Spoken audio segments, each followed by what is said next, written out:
Attack. It feels like I've been talking to myself again, but it's the only way you're ever gonna learn. You look back and it's all in the past. I'm dwelling on the thoughts I cannot say to you if I don't say them. Good evening, welcome to NUFC Matters. It is Friday, it's the start of your weekend, and the three amigos are here to take you through till 7 o'clock. Talking all things Newcastle United. Another week off for Patterson, who is still on the road. So it's a welcome to Borough Mag shaking his head alongside Mitch and Steve. You all right, lads? Yes, absolutely fine. All good, mate. All good. As always, plenty to talk about with Newcastle United. And I am going to start on the article which came out a few days ago, which we haven't had our teeth into this week. And that was the documents that revealed that Lord Jerry Grimstone, the UK's Minister for Investment, liaised between the Premier League, the UK government and Saudi authorities to smooth over the takeover in 2020. And these newly released documents have revealed that the Conservative UK Minister personally intervened to facilitate Saudi Arabia's controversial, their words, not mine, takeover of Newcastle United Football Club. Lord Jerry Grimstone was the UK's Minister for Investment. He liaised between the Premier League, the UK government and Saudi authorities to smooth over the takeover in 2020, Mitch. Not something we didn't know. No, and not something we was almost sneered at by a few people for suggesting it was possible that it was happening. When we were being told by people close to the buyers and people close to PIF at this side, that they felt that the government were in a position that they wanted it to happen, and they couldn't see why it couldn't happen, and they weren't impressed with how the Premier League were handling it. Premier League hung their hat on the piracy thing as the official party line to draw, but we can find well they were asking questions that they knew the buyers could not answer, and we knew they were asking questions that were just to obfuscate and delay and continue a process that they weren't sure that they wanted to put through for, well, what we understand in hindsight, given the letter from B and the collective lobbying, that subsequently came to pass. And actually, when you think about it, there's a long history of trade between the UK and Saudi. And so why wouldn't the Minister for Investment want to see Saudi? Because we know that PIF not just buying the football club, they're buying into the region. And all the investment that'll piggyback on the back of that, that's already starting to trickle a little now. And it'll come more as they get more heavily invested and divested in the region. It replaces money that we've lost from Brussels with Brexit. And it's something that's already benefited the wider region with jobs on Teesside. And so, you know, it's something which we always felt from a government point of view, they could see the advantages of it. And we knew that there was people were definitely talking and creating talks. It's fascinating, though, to see David Conn do that article now as we're trot towards the World Cup and how many other similar articles we're going to see. It's almost like he's starting with one about Saudi before he glares into Qatar to look like he's fair. I don't know whether that's me being really cynical, but it's what it feels like to me. Because, you know, as we move towards the World Cup, we're seeing certain things happening. I mean, we might touch on this later. Hummels stood with the Danish strips. I'm sorry, like, if you don't want your name to be associated with the World Cup, just don't put your bloody name on the strip. None of this blackout stuff for media clout. If you genuinely have a heartfelt desire not to be associated with the World Cup, produce the strips for Denmark and take your bloody name. That's the easiest way to do it. So we've got a lot of little things going on like that. And as I say, I think the timing of this article is unusual, unless the next few articles from David Conn are going to be about controversies associated with Qatar and the World Cup. And so he can turn around when he's covering the World Cup, potentially in Qatar, and say, oh, well, being fair, I criticised them first. And so we've got to be very acutely aware that we're still a political football. We're still a political football to be kicked around, not just by politicians, but by journalists too. And so I think as a fan base, we're getting wise to that. I think as a fan base, where reactions are a little calmer these days. And that's the way it should be. And maybe it's a case of that we're now understanding on a wider level how this game works. And that we're always there to be shot at, but people are now being more strategic in their timing of how they do it. Lots of comments coming in about Joe being in camouflage and they can't see him. Oh, he's gone. He's disappeared. I'm freezing is what I am. I love the crack. Never change, chat. Never change. Of course, Steve, the revelation, I guess, the big thing that people were talking about with this big reveal by David Conn was that it appeared to contradict the claim of the former UK Prime Minister Boris Johnson that the government had nothing to do with the takeover at Newcastle United. Not the first time Boris Johnson hasn't told the truth, to be fair. That's true. But you know what, Steve? Let's get this into perspective. We've just got a new government. We've got a new government who over the last 21 days has been shaken like a tree in a gale and doesn't know which direction that wind's coming from. And they've had to find something that can throw his chaff and try and deflect this whole debacle that they found themselves in. And one of the best ways is find something else you can blame Boris for. Find something else that you can throw at Newcastle United, especially if you're going to do something later on in the year that takes away the governance of football. Tracy Crouch review and waters it down to the point where it's probably as watery as that drink that Joe's just had. You know, this is the politics. And let's get back to Lord Grimstone. He said he interfered. He interjected into the conversation, spoke to people at the Premier League on behalf of himself, really, and claims that it was he was a government minister or he was involved in a government department. It was a year. That's how good the conversation went. It was a year before they managed to break the back of the whole takeover process and get a positive result for Newcastle United. So he didn't do a very good job, did he? In fact, what basically happened was the Premier League ignored him. They gave him a slap across the chops and sent him packing, if you'll believe what David Conn said about the words of Gary Hoffman, another person that you would never want to believe the truth could come out of his mouth. So, it's out there. It's another tale, and as I think Mitch has rightly done, he's linked that to what's probably to come or possibly to come from David Conn in a couple of weeks' time when he trots off with a fortnight to go before the World Cup and starts touring around the stadiums and looking for black spots that have occurred in that particular area. So it's all well and good him coming out, but at the end of the day, there's three of them on this screen, possibly four if Joe coming in a little bit later, that knew everything that was going on. We knew how the takeover occurred. We knew what the outcome was. We knew when the outcome was, and we knew what was going on. So, I'll raise my glass a week early to Mr. Patterson. Yeah, I mean, Joe, Boris's quote, if I remember rightly, was something along the lines of that the government wasn't involved at any point in the takeover talks on the sale of Newcastle United, and that was way back in April 2021 that he said that. And Grimstone, of course, has come out and rejected the claims that he was involved in facilitating the takeover, simply saying that it was his job to keep up to date with large investments coming to the UK.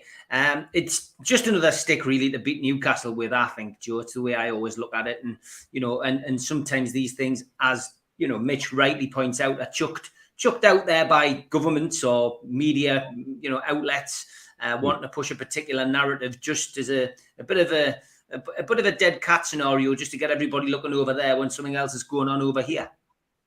I think for me, it's really interesting, isn't it? Because you're talking about the economics of a region that for years and years, whether it be through austerity or not, has had the brown end of the stick. I don't know if we're allowed to swear yet, but it's a bit early. We've had the brown end of the stick, haven't we, in terms of kind of investment into our region and all the rest of it. And lo and behold, as always, Newcastle United happened to be the catalyst for what wasn't just investment in a football club. We said when this takeover was first muted, this was about investment in the region. We talked about it. It's really nice to hear Mitch acknowledge Teesside. We're already benefiting from Saudi Arabian takeover of what's left of kind of the steelworks and such like. So I guess from my perspective, the government were always going to get involved, weren't they? Rightly so. I think from the sports ministry, what they said was, we've got no jurisdiction over the Premier League. We will not intervene from that perspective. However, from an economics perspective, if I was working for the government and my job was to think about facilitating or mediating billions and billions of pounds worth of much needed investment, not only into our country, but certainly into a region that needs it more than any other region, of course the government were going to get involved. Of course he was going to say, yes, do it. Because don't forget, every pound that Saudi Arabia puts into our region, every pound that the Reuben family and PCP put into our region, technically is a pound that His Majesty's government don't have to put into our region. So, economically, they were always going to do it, weren't they? And why shouldn't they? It's class. If we see the benefits, the first thing we've said is, I hope PIF can give us a bit of money so we can paint the Tyne Bridge. Even if we do that's amazing. Never mind the infrastructure, the money that's going to come into our city and our region over the upcoming years. You see the benefits of what Manchester City, what Abu Dhabi have done in Manchester. Our region needed it more than any. So the government can intervene away. They were always going to back it. They were always going to be behind it. But yet again, you've got lazy journalists in a week where there's nothing to write about, using Newcastle United as we told you there was some shenanigans going on. Well, of course there was shenanigans going on, and I'm sure there was government economical interference or assistance, whichever way you want to look at this, in Manchester and in Liverpool and in, and whoever else has been taken over, because this country at the moment, we're economically in the brown stuff and we need investment, and if football's the way to do it, brilliant. Yeah, great stuff, lads. I'm sure plenty of comments will come in over the next 2 hours on that, but we don't want to dwell too much on the past. Concentrate on the future, and a lot of people chatting about this tonight, talking about our new Australian signing, Garang Kuol. And Stephen Kennedy says, I got the impression the Aussie kid is expecting first team football ASAP. Is that a possibility? Geordie Toomba Life says, I believe he'll go out on loan in Europe somewhere. I believe it's to help get him work permit quicker. The lads will know better than myself. Tom Lynch says, he looks a hell of a talent, but need to remember he's only 18. Looks like he'll be on loan when he arrives in January. And L. Stapleton says he needs game time to accrue points for his visa, but heard that if he plays for Australia in the World Cup, he might get close enough to allow an appeal, if not an automatic pass. Not sure how true that is. Now, listening to Eddie Howe today, it sounded as if he was going to have a good look at him, Neil, which is no surprise there. Very impressed with his interview on Newcastle United's website and YouTube. And then, of course, Eddie Howe today saying, well, we're going to have a look at him. It might be a case that he goes out on loan first and he's one for the future. But again, just another positive signing and another young player wanting to come to Newcastle, Neil. Absolutely, and it's been discussed a lot in the region here because there's interest in Australian football here in the Middle East, partly because there's a large Australian community in this part of the world, but also Australia were moved into the Asia qualifying groups for the World Cups, so they didn't just dominate the Oceania group. So it means they play Saudi, the UAE on a regular basis. And indeed, if you remember, the first first murmurings about this transfer came from somebody at Bean, who obviously heard something on the grapevine and jumped the gun a little bit. And then while everybody was denying it, we were busy inking the contract. He's a hot talent. I gather 2 of the teams in Spain are absolutely fizzing that we've beaten them to. And so it says a lot that they're looking at it. Something we needed to do is change the age profile of our squad, and we need to be bringing young prospects through. And if we're not going to produce them in the academy at the minute, then we need to be finding them and acquiring them and doing what we can with them. Everybody says is right. The loan idea is to rack his points up so he gets his work permit, but there may be a prospect for him to get that if he does play for Australia's first team in the World Cup. There's a chance he wouldn't need to do that. Eddie Howe's pretty much said clearly he's going to more than check him out, and that the idea is if he's good enough, he'll be in that squad as soon as physically possible. And everything I've read about him, I can't profess to know much about him, but I know a lot of the pundits are very excited about this signing, and a lot of the people involved in football are very interested in him and say he's a real hot prospect. Right foot, left foot, big, strong, pacey, powerful. All the things I remember, you only ever seem to read about prospects coming through other teams' academies, not ours. So yeah, I think it shows the direction that we're going. That one side that I think Ashworth has actually got nailed down is this acquisition of young talent to try and bring through and develop, alongside possibly making some of them ready for the first team quicker and sooner rather than later. Yeah, even an old buzzing 18-year-old kid has chosen us over Barcelona. That's how far we've come in a year, says Ian. Vince says, I heard he has a kick like a kangaroo. Get in, you ripper. Channeling his inner Joe Mangle there. Yeah, Steve, I mean, it is great. It is great, isn't it, to see youngsters want to come here. And Eddie Howe again this afternoon, basically saying that the kid's got a finish on him as well. He's impressed him already in training. Yeah, and it is. It reinforces what we said for quite a few months now about the way the club would develop. It would go out, it would buy established stars, but it would also be looking at the future and looking worldwide, not just looking parochially on their doorstep, and not frightened to go out. I mean, let's face it, other than New Zealand, you can't get any further away than Australia. But it shows you how well the scouting whole system is now operating. It was only a couple of days ago that they said that they'd also made inroads into South America as well. So all positive stuff. And this young kid, I mean, reading between the lines, it sounds like, just listening to him, he's full of confidence, isn't he? He sounds like he's champing at the bit and he's ready to go now. And I think if they could, they would unleash him now, or he would be desperate to be unleashed and given the opportunity. If there are work permit issues, as some of the lads have said there, and some of the girls on the chat, yes, it does sound as though that he needs to gain some points. And I think somebody else made a great point there. If he does well in the World Cup, if he gets selected, then that would maybe allow him to get to sort of a free run and get his work permit straight away, in which case there might be no need for him to go and play on the continent somewhere or stay in Australia for another year. And that's interesting because I don't know he came on for Australia in the last game, and apparently he only played the last 20, 25 minutes. And it was a breath of fresh air. And a lot of the pros who've watched the game have commented how, refreshing he was, how exciting he was. I think he laid on a goal. I don't know if he scored or not. But it all sounds very, very positive, and couldn't agree more with what Mitch said there in terms of great to think that their youngsters wanting to sign for Newcastle and come to Newcastle, and shows the tentacles are spreading far and wide.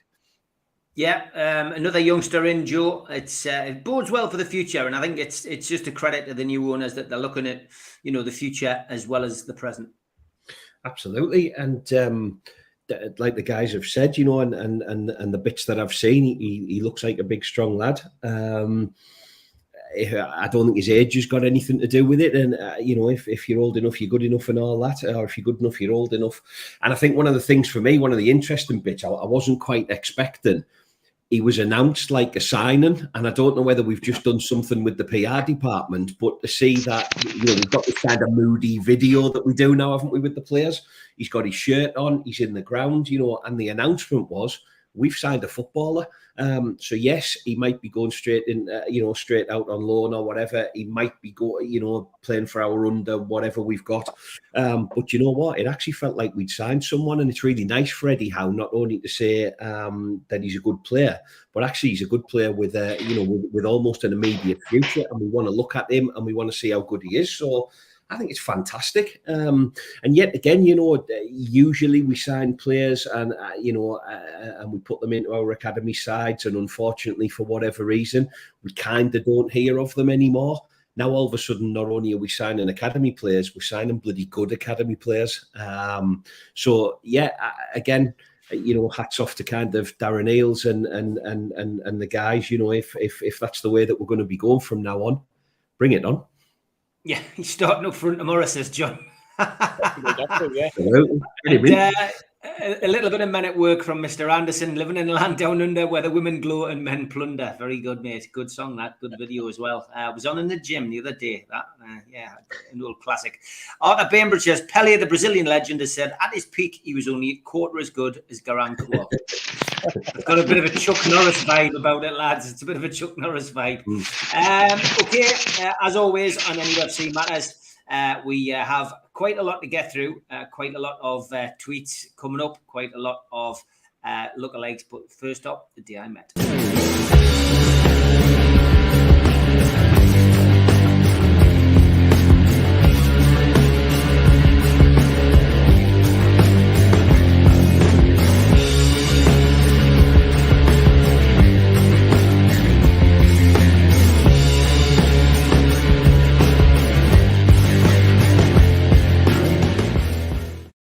The day I met, where we ask you to send in photographs of you meeting people who have been involved with Newcastle United, and a certain theme this week, it's Peter Beardsley, Gareth Vardy, who sponsored us with Spider VPN, many of you will remember, and is going to be coming back with Blowhole Brewery this following month. It's a new beer, which we will give a couple of cans of Steve Hasty to try, maybe Joe as well next week, and to wash down the hot sauce that we'll be trying next Friday as well. Looking forward to videoing all of this.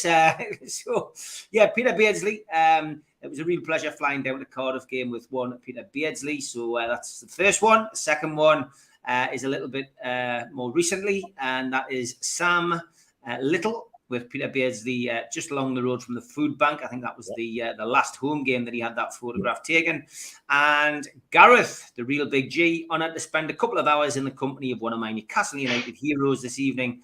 What a legend, Peter Beardsley. Thanks for those photographs, guys. Please keep them coming in, and we will endeavour to show them on the show each week.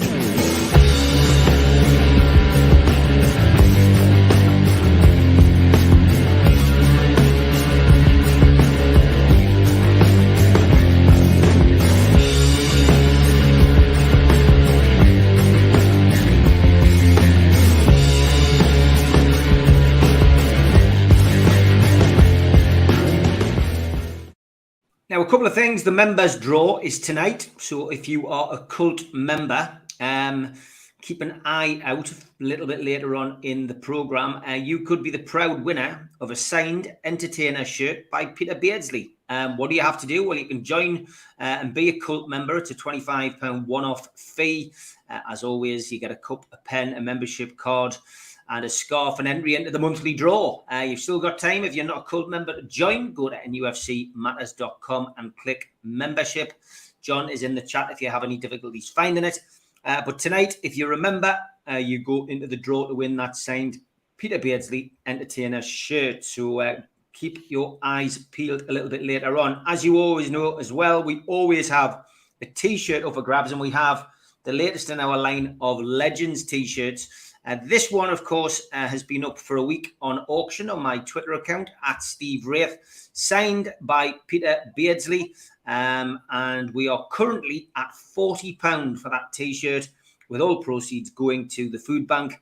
And it's Steve Bennett who is currently leading the way. So if you want a chance to win that T-shirt and help the food bank out, go to @SteveWraith on Twitter and get your bid in now. We will also be giving away another Alan Shearer gift set, and that will be with John's Clues. We'll probably do that in the next half hour. So don't forget, you should have had 3 clues. You got one more to come. There'll be an answer to that question. Be the first person that John picks out in the chat will be the winner. Okay, back to the talking points for tonight. And as I said, a bit of a mixture this week, and never far away from talking about American owners, but just further confirmation, Mitch, of what we've been banging on about for the last couple of years. That there is a lot more people supporting this idea of the Americanization of our beautiful game. And Jimmy Watt sent me this one. He says, looks like the 3 Amigos can see into the future again as Arsenal owner Stan Kroenke wants to copy Todd Bowley at Chelsea. Crazy, really, isn't it, this, Mitch? It's building up momentum each week. That story's an interesting one because it's actually technically the other way around, because Kroenke already owns an MLS team and he already owns multiple sports franchises in America. But yeah, as we've said for months on here, you can see where once you start to delve through the murky world of football finance, and it is a murky world. There's no doubt about it. There's no other business can get away with what a football club can get away with on a regular basis in terms of how they're run, how the finances are stretched to the limit, and everything's done at the last moment in some cases. And so when you add in the recent economic situation where devaluation of the pound, suddenly sports teams in the UK suddenly look good value with some of these American potential buyers. There's, they're immediately saving a bit of cash on the purchase right now. And so whether that's partly been something that's reignited. Look, at Everton, I've got my own opinions about how Mashori runs Everton. And I don't vocalize them exactly how I really think. But there's some curious financial things going on there. Let's see. How they've got away. If you look at, there was a recent table produced of the biggest losses in the Premier League history. In the last 3 years for Everton are in the top 10. And then we still are being told they somehow managed to squeak under the FFP radar. And I still believe that's because it was just another problem the Premier League could have done without at that time. And they found a way to make it go away. I do wonder what discussions were had with Burnley and Leeds to make them drop their legal cases, and what made them back off at the last moment. Very, very unusual situation. I think with Usmanov's money being pulled out of Everton, Mashori never really wanted to do it on his own. He always wanted his mate's money in there alongside him. So it would make sense for him to be talking to a potential buyer at this moment in time, given the investment required, given they've got money committed to the new ground, given that they've really, that transfer policy over the last few years has been made Penfold look like a bloody football genius. I think if you look at some of the money they've spent on players, and speaking to mates over here or Everton fans, when they laid out how much they'd spent on the Turkish striker Delph, and there was another one. There was 3 of them, and it was something like 12 million of gold that it had from them, and they've really had this almost scattergun approach to transfer policies, and they've had to sell one of their crown jewels this year to make everything balance. Yeah. And I think if their other striker had been fit as well, I think he'd have gone the journey too. And I think in picking up an injury had sort of saved them in terms of balancing the squad. But an American interest in them, yes, of course there is. And Mashori has American business connections as well. So again, it doesn't surprise us to see that that's coming in. But you've not just got to look at the Premier League, though. You look at American interest all throughout the Football League too. And that's the bit that I find curious. Are they speculating that they might somehow magically get to the promised land of the Premier League on the cheap? Or are they expecting a wholesale root and branch reorganisation of football in England? And part of that will be feeder clubs into the Premier League and things like that. I mean, again, I've got doomsday scenario again. But these are things which I think you've got to have in the back of the mind. I can't help but feel with some of the comments from Bowley that were being softened up for something. Steve, it's an interesting one. We seem to be speaking about this every week, but every week there's a different, article written, development, call it what you will. But it's something which we keep highlighting. Yeah, this Everton one's been brewing for about 4 or 5 months now. And what's interesting is that the latest little charade that's hanging around this deal is that they're now saying, if the deal happens, where will the money go? Will the money suddenly siphon its way out to Uzbekistan, to someone who apparently is under a cloud and was no longer a bit like in the same vein as Abramovich, and that tells you that there's still queries about Mashiri and his role and these links with Usmanov. Usmanov seemed to throw money at Everton like it was confetti. He was sponsoring everything for ridiculous amounts of money. Money laundering. No, nothing like that. Whether it was the women's team, all the things that you're allowed to invest in, this guy invested in. The new ground, the women's team, the youth academy, the training academy. Those, but not into the actual club itself, or so it would appear. All very, very mysterious and all very cloak and dagger. But the deal hasn't happened yet. It's way past creative accounting, isn't it, Steve? They don't create anything. They just account for something and stick it on the back of a fag packet and send it to the Premier League. And the Premier League goes, yeah, that looks about right. Yeah, guys, no problem. That seems to be where that it's operated with some clubs. But no, it's this is what we've been seeing all along. There was some interesting, when we talked about it on Wednesday night, there was some interesting comments. People were saying, oh, well, like when I suggested that it could be that we go to a Premier League 1 and 2, and people said, yeah, but that wouldn't happen because, that what I'm saying is the pot becomes bigger, the product becomes more attractive to the American TV market, which is where it's all heading. The whole reorganization of football, and then you've got like Premier League 1 and 2. It's no longer that massive gap between whether you get relegated and not, or whether you come up. It tends to look more attractive for Americans. And eventually it comes to, well, this becomes just the 2 leagues, and you're only going to drop 1 league, and then you're going to stay in just the league below, and then you've got the opportunity to pop back in again, but you'll all be on TV. And you look at the Championship, and you even look at Division 1, and you see the number of clubs there that have actually played in the Premier League. Sheffield Wednesday are still down there.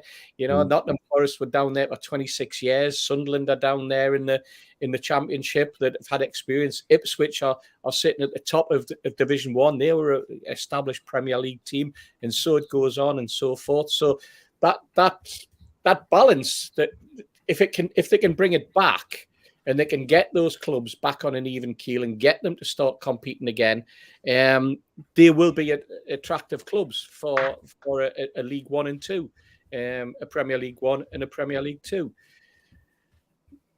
I can see it also coming and falling in line with reducing the number of games. And people said, why would they do that? That's Turkey's voting for Christmas. Why would you vote to have less games? You'd vote to have less games, but you'll have more money. And it's money that counts in football. It's not the number of games. It's the amount of money that those games project. So if you've got less games, but you're getting more money from the pot because the pot is bigger, then yes, they will say 18 because the top 10, top 11, 12, whatever it happens to be, they'll start be putting pressure on the lower teams to say, because it's Europe, it's the European, that's what we're trying to slot in. We spoke earlier, you can see changes happening in the whole European model. You can see them going.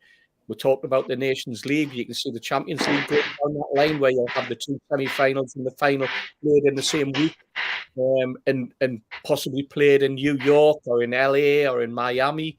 You know, this is where football will head. You know, everybody used to say football would head east. Well, the Chinese have pulled back. It's all heading west. And you're absolutely right in terms of the dollar, where the dollar's sitting now. Now's the time to buy in. Now's the time to get your clubs, get into the Premier League, and then start to work. And I'm not being funny, but these Americans will work as a cartel. They will definitely work as a cartel because they don't consider it a bad thing. You know, they call it a franchise model, and they say they're all in the same game. They're all trying to achieve the same thing. And that's the way the American mindset goes. We call it a cartel. They call it a franchise. Joe, it's I mean, it's another week for you on the show, and I mean, it's great just sometimes listening to Mitch and Steve. I've done this for a couple of years, but I've done it for most of my Newcastle United support in life, to be honest. But it's nice to be able to do it on a Friday night, and I do enjoy listening to them speak sense, and I know everybody in the chat does. Yeah. Was that a polite way of saying we can't get a word in edgeways? Is that what you're trying to say? No, Panos are on tonight. Transfer show next week, everyone. Listen, the guys are an absolute education, aren't they? That's what this channel is, you know. And even for myself sitting here, you know, privileged to sit here. But it's funny, you know, because is there something in the wind that we don't know about? Is there a mythical, magical pot of billions and billions of pounds that everybody wants a part of? Because actually, if you're talking about Everton, go back to what Mitch was saying. They're an absolute basket case of a club. You know, they've spent money like it's going out of fashion. Arguably, although they do look slightly better this season, you know, they were absolutely nailed on for relegation last year. They've gone through more managers than Steve goes through socks. You know, it's a real funny investment for me. I understand why people were looking at Newcastle, you know, and say what you will about the last lot, but it was a solid enough, you know, there was reasonable foundations there. It was an appealing, you know, prospect. Liverpool, Manchester United, you know, Manchester City, things were only going to get better and improve. From an Everton perspective, they've spent the best part of £1 billion or whatever, haven't they, on transfers, managers, wages, agents, and new stadiums, and God knows what.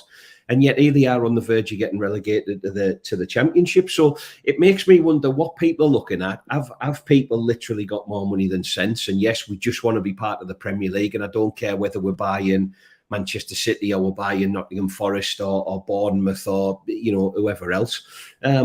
But what is it that you're actually buying, and what are you buying into, unless there's something that we don't know? So good luck to them. You know, at least, you know, we had a conversation last week about our stadium, didn't we, and all the rest of it. But the beauty of our owners is we know we've got the money, so we could build a stadium tomorrow and it wouldn't necessarily affect things. Arsenal, Tottenham, Everton, you know, all of these clubs are going to have to build stadiums. You're talking 3, 4, 5, 6, 700 million pounds, £1 billion if you think about what Tottenham have done. That money's got to come from somewhere, and if that's America, I can see why the Premier League teams are just bending over the table and saying, "Listen, if you've got the money, mate, just give us it." But I don't think I'd be buying Everton. I'll be honest with you. I'll just go back to that, Joe. You said, is there a pot of gold? Yes, there is a pot of gold that they're chasing. And Mitch will tell you, and I'm sure Mitch agrees, the pot of gold is that the structure's already in place for the NFL in terms of the TV. They reckon that if the Premier League ran their own TV and dispensed with Sky and dispensed with all the other things, the overseas, then you're talking not not something that's worth 8 to 10 billion, but something that's worth 20 billion a season potentially.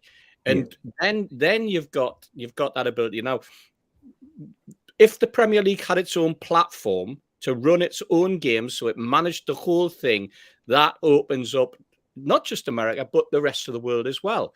And then what you add to that, the reason it's not happened at the moment is the infrastructure is not there. Now, you just go back a couple of weeks ago when we had the Queen's funeral. One of the reasons why there was no football on, there wasn't enough outside broadcasting material out there in terms of the infrastructure, the TV infrastructure. It was all being used. And that's why some of the games didn't take place. They said, oh, the game can't be this, the game can't be that because of the policing and all that. But there was also the lack of the broadcasting trucks that were all being used, and it would have struggled. Now, you suddenly start to put the infrastructure in place yourself and you run your own, and each club then gets allocated its own TV infrastructure that's there permanently. Then all of a sudden it becomes a different beast and a different animal. And then you get into this is where the really big advertisers come in. That's how the 20 billion pound comes along. Yeah. This is all, I mean, we laugh and joke about it, and people are saying, oh, yeah, we've got a crystal ball, or can we send them the lottery numbers and stuff like that. But we've read, we've watched, we've studied, Mitch has looked at the way that the American NFL model has gone, and you know how they've done it with their pay-per-view and all of that, Game Pass and stuff like that. And you can see that the Premier League is rife for that. Absolutely ripe for that's what they want. Give you an idea of the size of the potential pot of gold. Okay. I know somebody, this region, works in football media, was privy to a series of conversations that involved Amazon about putting together a potential broadcast partnership for the mooted Super League. And under their plans, the team that finished last was going to get £260 million for finishing last. And so if you expand that into a model like the NFL has for the Premier League, there's your money. And so this is like, 2 years ago, I think, this conversation. Yeah. And so where would that be in another 5 years' time? With a setup like Game Pass, where the Premier League keep all the broadcast revenue and do it themselves. And so why the clubs for it? You're absolutely right. They'll bend over the table and say, let's have it, mate. Because that's the kind of serious cash that can be generated from the States. Amazon have done some crazy metrics with some of their broadcast material they've used when broadcasting football from La Liga and from the Premier League. And Facebook have done quite a lot with their La Liga coverage. And the metrics and the data they get off these things is crazy. And that's why they know these things are investments that they want to chase. Yeah, interesting topic. I'm sure we will be talking about it again. More fashion compliments this time for Steve Hasty. Is that a Sergio Tacchini top, Mr. Hasty? It is. Yep. There you go. Well, that's it, mate. That's it. You still mustn't have got the memo, because I've got one on and all. I thought we were dressing up like a tree. It's too cool for t-shirts. The 20 billion sponsorship that the channel's got. Don't forget. Oh, yeah, exactly. Don't forget, Matchday Live is back for a one-off tomorrow. I am not going to Fulham now due to the train strike, so I'm going to sit in the comfort of my own house, watch it, and we'll have a bit crack. A few faces are going to be on. I think George Mitchell is coming on, making his debut on Matchday Live to join a few other faces, some from the past. Just don't get him started on foul throws. No, I'm not with your dad, mate. You know what he's like. And George will also be on early morning, 11 o'clock. Those were the days, season 66-67. Again, always look forward to George's contributions to the channel, and I know he enjoys doing them as well. Still got a lot to look forward to tonight. Of course, we'll be looking ahead to the game. Scunny Mag tells you what you can do in Fulham if you can actually get there. Andre is going to be on Toon Stato to give us the lowdown on Fulham, and Joe will, of course, run us through all of the latest odds. Okay, time for Tweet of the Week.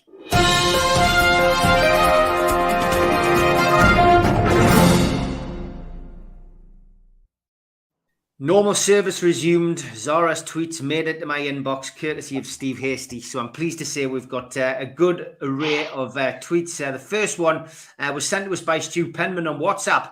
I'm looking for the stupid guy who painted his dog like a tiger. I ran 2 kilometers to save my life. I only stopped when he barked. Only then could I tell it was a dog. That is classic, that. Like, I'm sure those of you who get these kind of things sent you on WhatsApp would have got that as well, but it did make me chuckle. These things happen. The pub version of Goodison Park. If you know, then you know. Yes, if you've been to Goodison Park, guaranteed you will have had those bad side tickets at some point. Andy had posted this on Twitter. Just walked in on my dad getting changed.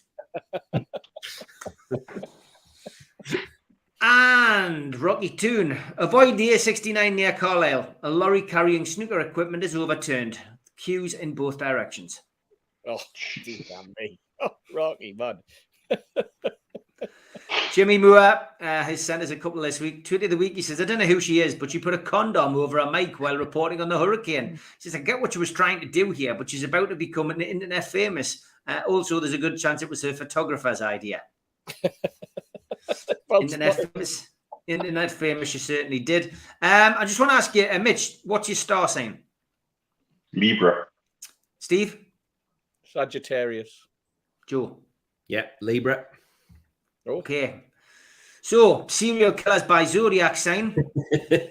You were all right, lads. I'm just above you. 44. We're all level on 44. Who was Sagittarius? Me. Steve Hasty. You're more likely to be a serial killer, mate. That's probably right. Yep. Yeah. Since tweet. Squeeze the extra freezer in the garage. I was mentioning the gym earlier on. This guy's been day one at the gym for him, and he's just finished taking a shit, so let's start the work. I did like that one. I got sent this one last week. Thank you, Wayne. He says, no, but is that Steve Wraith's shirt hung up behind it? Yeah, it does look a little bit like that. Pretty green special that I've got, and I haven't thrown it away. I've still got it, so yeah, it'll make another appearance next summer, as long as I can fit into it. I was also sent this one by Steve Bennett last week. He says, the cameraman in the middle, Mr. Wraith, please, I beg you, do not look at the shadow on the guy's t-shirt on the right. And if you can just see that, you'll have to lean in. The guy on the right-hand side. Look at the shadow, Steve. Yes. Classic. Thanks for that, Steve Bennett. I like a photo or two. I was there this day. Brilliant, this. Newcastle fans at Roker Park who'd all been in the paddocks in the clock stand that day. And there they are all standing facing the Mackhams. Absolute classic, that. Great photo, good memories. Jimmy Moore, again, posted this one. I'd like to thank the neighbour for this. Ready to try it on some buffalo wings this weekend. It's some sauce called Shit the Bed. That'll be Hasty next week. It'll be Steve Hasty next week after he's had this sauce washed down by blowhole beer. Again, I love this photo. Michael Bailey stuck it up. Not David Bailey, Michael Bailey. Gray's monument framed by St. James's Park. That's a good one, that, isn't it? Well done. I'd like to know where he took that from, actually. I was trying to work out where he was standing. But yeah, great shot, good photo. One from Zara. Steve Cooper looks like he's just displayed a headlock every time you see him. Yeah, we've had him on a few. We have had him on a few lookalikes, it has to be said. A lot of people will agree with this. And when I die, I'm going to leave everything to you. You already do, you lazy bastard. Tell mum and dad that. Be lots of women nodding away as the husband is nodding away as well, laughing. Laura says, the world is literally crumbling all around us, yet the only stressful situation school prepared me for was rescuing a brick from the bottom of the swimming pool whilst wearing my pajamas. Yeah, absolutely. Zara, that was a classic. Lee Johnson, it says, somebody stuck 20 pence in the Mackhams So he's talking about two lads that binned them off at the first opportunity. They got a bog standard championship goalkeeper. Never change, lads, never change. This was at the old Jordan Pickford for England argument. And Jordan Henderson, I would even dare say Patterson would be a better goalkeeper than Pope. And he's younger. Yeah, that was it. At least they've got something to have a go at us about, despite being in a different division. Dave Parrish, queues to buy the drinks at the bar and the goose are so long, there'll be people in them who think Pardew is still manager. Yeah, that's what happens when you've got a full stadium every week these days. G'day, Garang, and Adam Witherington's reply: quality signing, lads. Oh, very quick. That's good. I see what he did there. I did like this. I saw this last week as well. Belter railing. Shout out to whoever's house this is. Seen it whilst dropping my son off in Slateyford. You see this? See the fence? Little Tyne Bridge. Tyne Bridge fence. Brilliant. Really good, that. Excellent. Be people all over now trying to get one of them. Roger Cook, I love it. Starting learning how to weigh dogs today. I picked up a few pointers. Roger, brilliant, son. Brilliant. Imagine being an old co-worker of Jeffrey Dahmer. And you remember when he brought that pepper steak and rice for potluck? I have watched that this week, lads. And I'm telling you now, if you haven't watched it on Netflix, that Dahmer, I'm up to episode 6. I was nearly physically sick them first 3 episodes, lads. Honestly, it is a hard watch. That. It is. Aye. Breaking news: a North East Lottery winner's trying to buy Sunderland Association Football Club. His wife said it's gone straight to his head. God knows what he'd done if he'd got 4 numbers. And Andrew Malloy says, glad to see they've got a mute button on the new FIFA. Very good, son. Very good. Last few coming into the top ones now. Zara said, I received a spam email overnight with the subject, tinnitus no more. And now I can't stop singing Letter from America. Think about it. Yep, got it. This one was a good one as well. From Albert. When you wish your parents understood English when they named you. I'll leave you to read that at home. I won't read that one out. No. In case you're easily offended. But I thought that was good, Albert. It was better than your lookalikes. And this one, Daniel Barker. I'm a huge fan of this picture of Grealish, where maybe he's deliberately showing off his rippling torso, or maybe he's just been outwitted by a jumper. I would suggest it was probably the latter. Yeah. And now, this probably won't tickle everybody, but I've got to be honest, this is my winner this week, and it's only because it made me actually laugh out loud. It's simple but effective. Oh. Very clever. The fact that somebody took the time to actually do that was really, really good. But that was my tweet of the week this week. Zara and everybody else who sent them in, thanks for sending them in. Keep them coming. It's always a one to get us through the week and get us through the weekend. Thanks very much.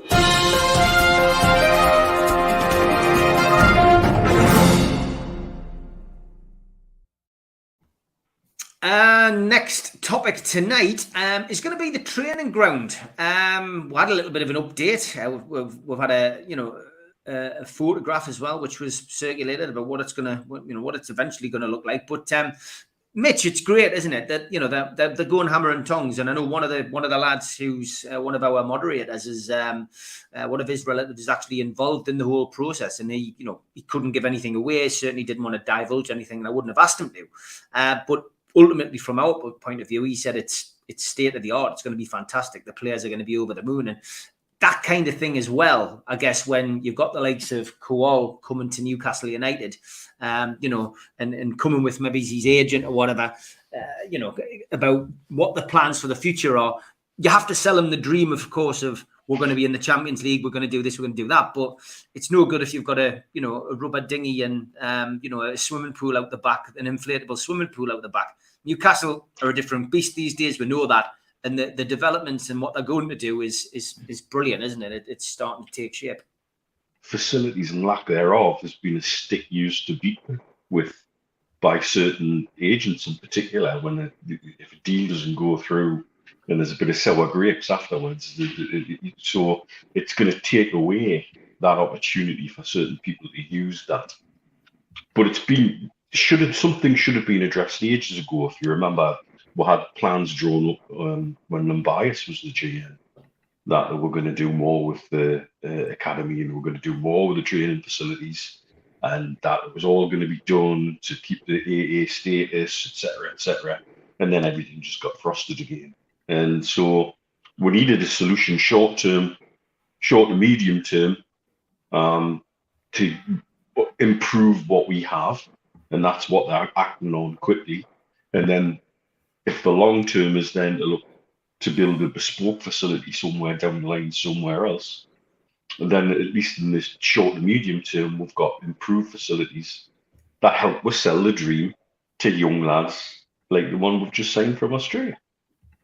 And but also to establish professionals who might be coming from clubs with state-of-the-art facilities, and they want to be going from state-of-the-art to state-of-the-art, not wheelie bins and paddling pools. And so I think I think it can only be a good thing. And again, we've always talked about easy wins and things that can be done in the short term to improve the club and the general feeling around the club, and this was always one of them. And I actually think they've gone above. What they're doing isn't just a quick fix. What they're doing is something that's probably for the short and medium term, with a bigger plan in mind somewhere down the line. But very, very much, that's what we need to be. It was always something that needed addressed. It needed addressed and needed addressed urgently, and they've done that in fair play. Yeah, Steve, it's great, isn't it, to see these plans starting to take development? Yeah, absolutely. It's quite funny because I think it was back in 2015, there'd been an awful lot of criticism about the state of the training ground, as there had been since, 2008 and probably even earlier. But in that particular period of 2015, there'd been an awful lot of anger and written articles in fanzines about the state of it. And I remember as part of the fans forum, we got invited to look at the plans that the club had at that particular time for the training ground. And there was so much going on that they actually invited the fans forum up to the training ground to have a look, because there had been some work done in the closed season, and everybody was basically taking the mickey out of the club and out of Ashley and out of Charnley, saying, "Oh, yeah, you haven't done this, and you haven't done that," and it's a load of rubbish. So they actually said, "Come up on it." I think it was a Thursday afternoon, if you got the time. So there was about a dozen people went up, and there was a guided tour of the facilities as there were. There was, look at this, we've bought this new piece of kit, we've bought that, and this room, and this is where the players sit, and this is where they do the analysis, the video analysis, and all this. Look, we do have video analysis teams, and it was like, it's typical of the organisation at the time. And then they rolled out the plans for the redevelopment that they had, and they said they had planning permission for it. It was going to go ahead the following close season, and then Rafa came, and the message came through that Rafa wanted to put his own stamp, so they held back. Apparently, according to the word from the club, Ashley stepped back and said, "No, okay, we'll let Rafa. Rafa wants to have a look." And I think at the time, you got to remember, Newcastle were moving in to that particular phase where were trying to save the season, and Rafa didn't want anything to interfere with that. There was various pieces of building work that were going to have to take place prior to the end of the season. That was just typical Newcastle, the way that they'd structured it. And so it was put on the back burner while Rafa was going to do a review. Now, we know for a fact that Rafa did his review, and he made all sorts of suggestions on what he felt as top club would have. Bearing in mind, he'd come from Real Madrid, he'd been in Napoli, Liverpool. He knew what training ground should have. And they were supposed to be listening to him. And basically, they didn't just not only shelve their existing plans, but they shelved the plans that Rafa had. They decided not to do anything. And before you knew it, we had a paddling pool and a couple of wheelie bins out there. This is where it drifted to. So now seeing that plans have not only been revived but extended, and I mean, you look at that aerial view of what's going on, and that's chalk and cheese compared to the redevelopment that was originally planned. And I know the location itself, because I used to be a civil servant, and that was the Civil Service Sports Club, Dorsley Park. And you know, we all. I did make a facetious comment saying that particular one of those particular buildings that the club was currently using, the civil service lads bought it because we used to buy a brick a week. We used to pay £1 in when you went to play five-a-side and stuff like that 2 and 3 times a week. You put a pound into the civil service kitty with the sports club, because the idea was that, you know, we had a clubhouse we wanted to look a little bit smarter and a little bit nicer. Then Freddie Shepherd stepped in. I think it was around about 2002, and bought the lease on the entire area, and that's when we started using Dorsley Park for Newcastle United exclusively. There was a period where the civil service were also in, a bit like the way the students were over in at Maiden Castle. But it's revolutionary the way that they're going about it. How long we'll end up being at the training ground, we don't know. I'm sure that they'll have plans, and they'll have a 5-year plan for using what the facility they've got, let's say, for example. And then looking into the future, that's when, as Mitch rightly says, you'll then be looking for the super dynamic, all-in-one, something that looks like Leicester City and Brighton have got, and like the new facilities at Liverpool. It's interesting that Manchester United used to be the benchmark for training facilities, and now you listen to their players and they're all complaining, saying the training ground's crap. And I think they've moved training grounds, and the new one that they've got, or new in inverted commas, is crap. And because they're mixing with England internationals from Liverpool, and they're seeing what the facilities are like, they're hearing what Chelsea's facilities are like, what Tottenham's facilities are like. So it's amazing how quickly a footballer's mind can be turned when you have training facilities that are not up to scratch, or somebody else has got better training facilities than you. That's the hard sell. That's what it's all about now. Mitch is dead right. That's what's going on. And agents in the ear as well. So can't wait. I bet the lads can't wait for it to be all fully open, and they can use the swimming facilities and the hydro facilities that I'm sure are being put in, and the medical team will be all there, and they'll have all the top class facilities for recuperation and etc. etc. So this shows that we're now moving up off the field as well as on the field, and that's can only be good for the future of Newcastle United. Yeah, Kevin Chilvers, thanks for this. He said, mentioned last night about the sale of the ministry land in Long Benton by the Reuben family. It'll be interesting to see if that's the new training ground, since we don't own the current location. I mean, that's the plan for the future, Joe. I guess, you know, a new place, a new part. I mean, I thought maybe he's up at the race course would have been ideal. You know, it's a good location, not too far out the city centre. And of course, the Reubens have that as well. But I'm sure there will be a site already, under consideration, and plans will be afoot for that in due course. But the best thing is, guys, what you're talking about is we've got a plan. And even that in itself is wonderful. There's a plan. And yet, the football club was mothballed, wasn't it? And sport moves on. Sport science moves on. Mitch will tell you that the medical world moves on at a rapid rate or not. And I think one of the good things for me is it's not just about, is it? Yes, attracting better footballers, if it helps do that, brilliant. But also then that gets me thinking too, does that mean we can attract better medics and better physiotherapists and better coaching staff and nutritionalists and whoever else you have in modern football? Because, how you work is important, but so is where you work and the equipment you've got. Mitch wouldn't be able to do his job,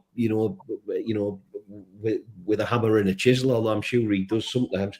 But there's a real benefit to having something decent, isn't there? And it's funny, even the Netflix documentary around kind of Sunderland, if you watch it, people talk about Middlesbrough, the training facilities, that Middlesbrough have at Herworth.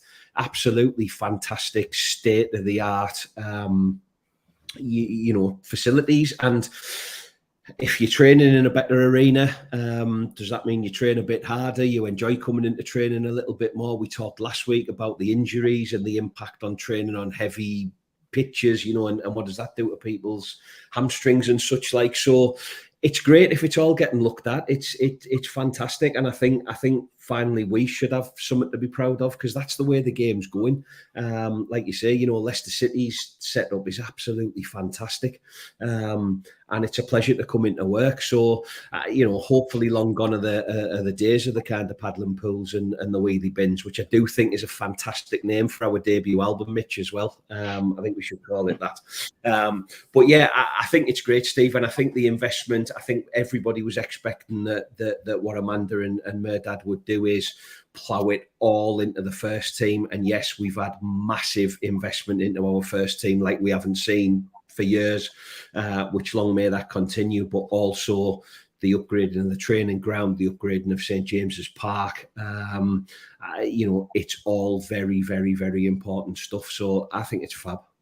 It is. Okay, time for a little bit of humour from Elliot.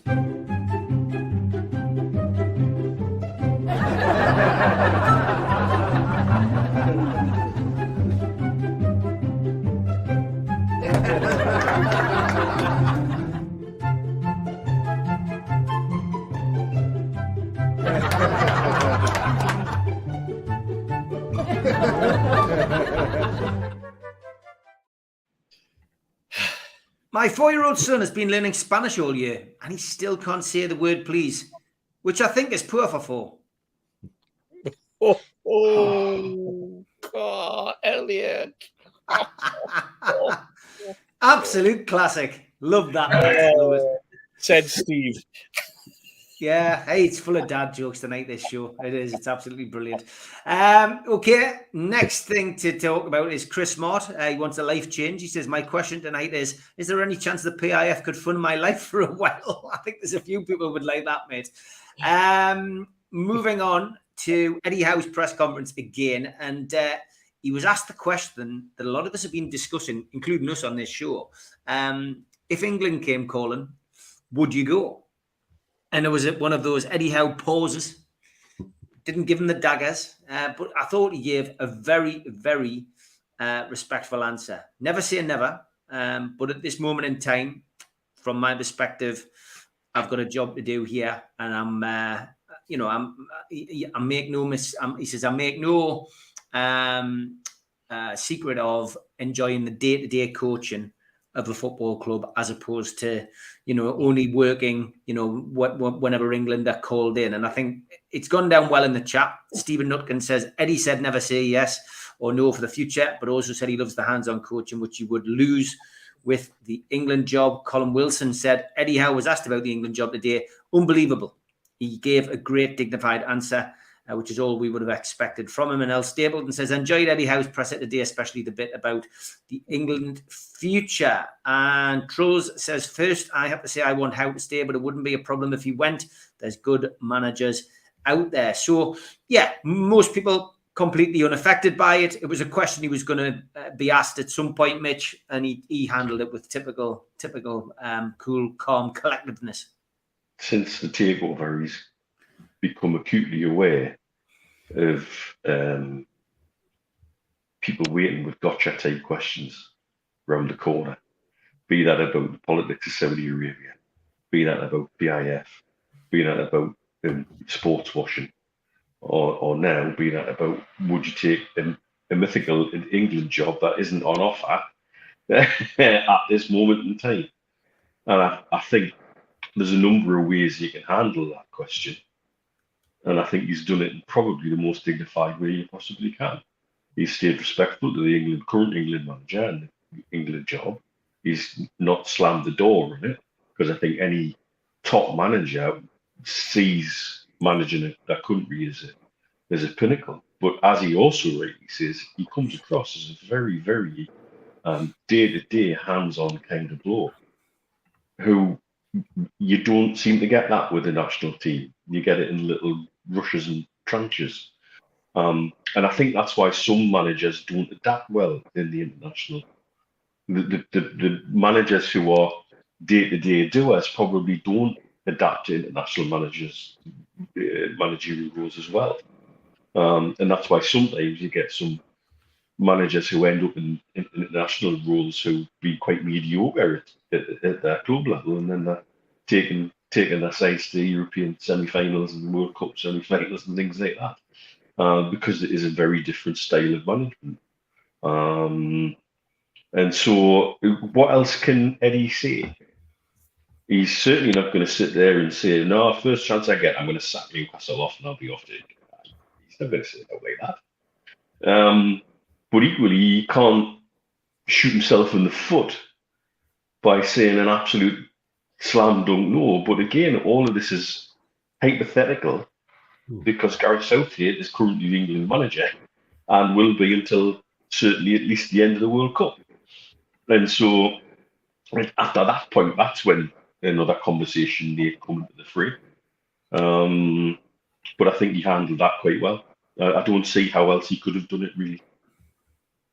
Steve, we don't expect anything less from Eddie Howe. He has done a great job since he arrived at Newcastle United, and from the very first question about Saudi ownership, he's always played with a straight bat and given an honest answer.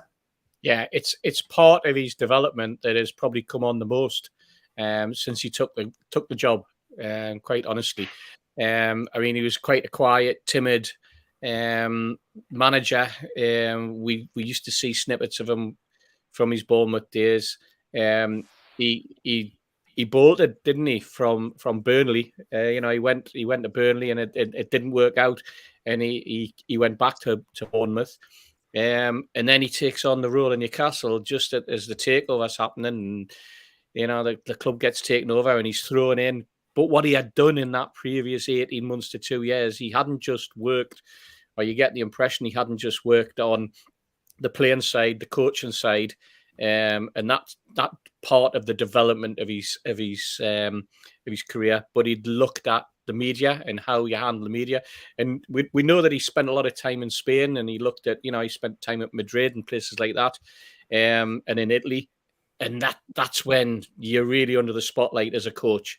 And he probably watched and saw how some of the foreign managers deal with the press in those particular countries.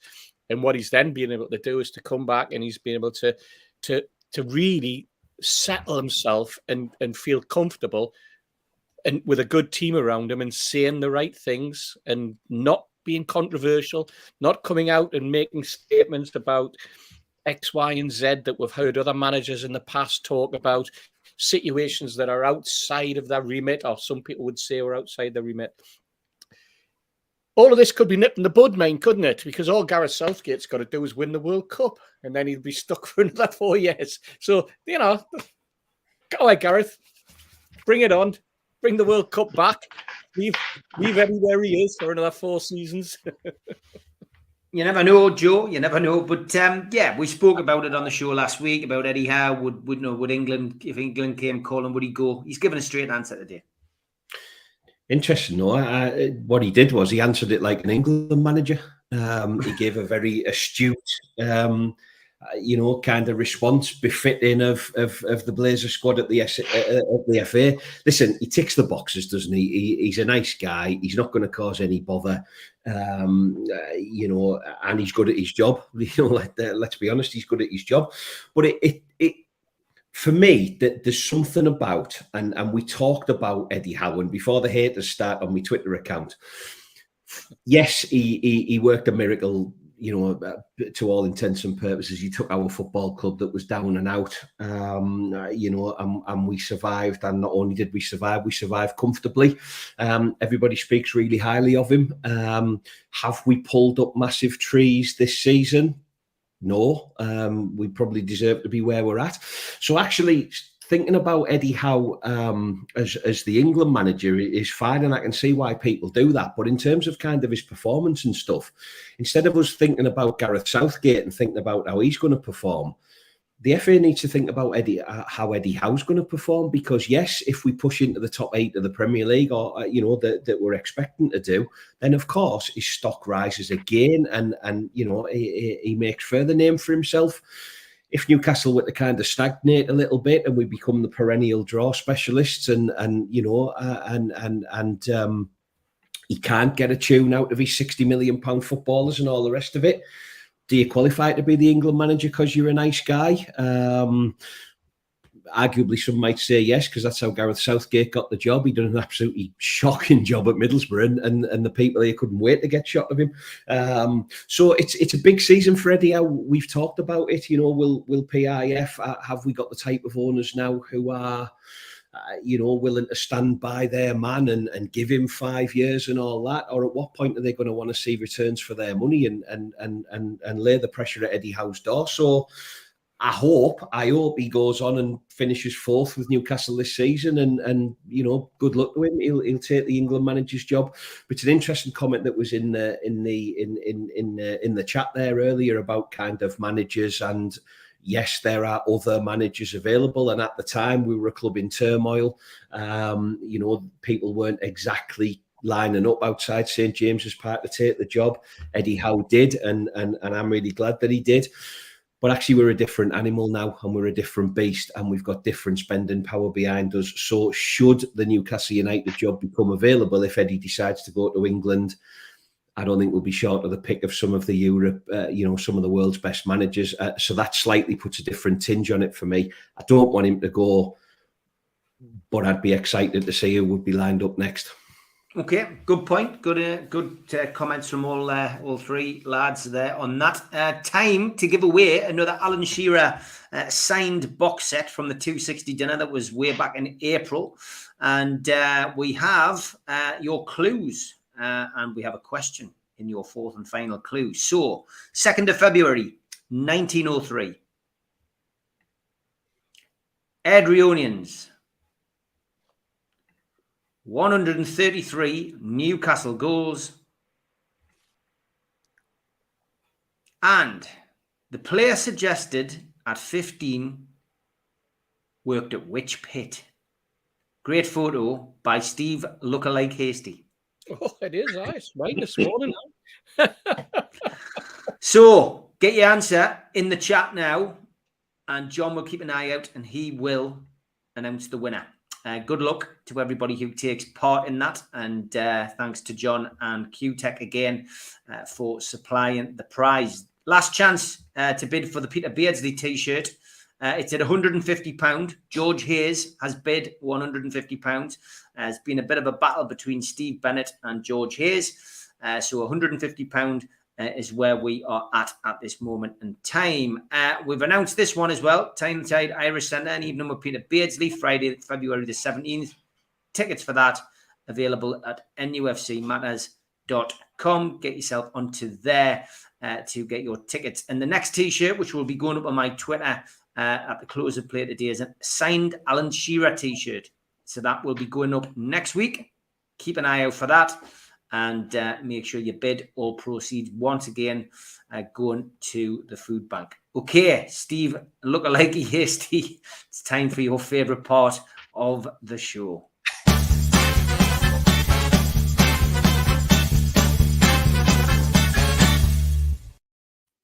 Before you start, Steve, yes, Steve. Just want to say thank you to everybody who keeps sending lookalikes in and then sends us a little private message apologising. Thanks, much. It's bad crack, that. It's brilliant. You mean people like Rita? Oh, yes. Who, whenever she sends it to me, always apologises to you when she sends it. Excellent. Fantastic. Thanks for that, Rita. Some belters there. Thanks to Albert. Another hasty rant. Yeah. Albert needs to get a job. Guess who, Steve Wraith, says Albert. Is it Albert?